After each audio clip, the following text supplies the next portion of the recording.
some expect China to land its first deployments of jet fighters onto its runways in the Spratly Islands in coming months, while regional military officers say it is already using the new facilities to expand naval and coast guard deployments deep into Southeast Asia. They've built these extensive facilities, and both Chinese civilian and PLA experts have always made it clear that when the strategic time is right, they're going to start using them more fully, said Bonnie Glaser, a China security expert at Washington's Center for Strategic and International Studies. Rival claimant Vietnam, meanwhile, is nearing completion of reclamations and an extended runway on its base on Spratly Island, the satellite images show. Come after the storm, the build-up of the Spratlys symbolizes China's growing assertiveness over the South China Sea during President Xi Jinping's first term and was highlighted in his address to the Communist Party Congress this month. Construction on islands and reefs in the South China Sea has seen steady progress, Xi told the Congress. The issue is likely to come up during U.S. President Donald Trump's visit to Asia, which begins this week. We remain concerned about tensions in the South China Sea, in particular those caused by land reclamation and militarization of disputed outposts and the willingness of some to resort to coercive tactics to assert their claims, said Michael Cavey, a spokesman for the U.S. State Department.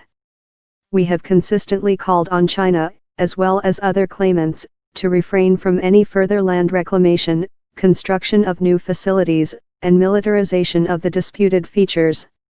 You can say that the construction on our islands and reefs in the South China Sea and the building of necessary defensive facilities is an expansion of military deployments, he said. We believe that at present the situation in the South China Sea is generally good, and all relevant parties should work hard together to protect the peace and stability of the South China Sea.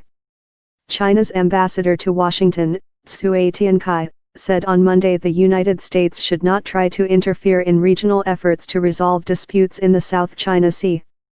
China has been seeking to soothe fellow claimant the Philippines and accelerating talks with the wider ASEAN grouping, amid concerns in Washington about the long-term security of the waterway through which some $3 trillion in trade a year passes.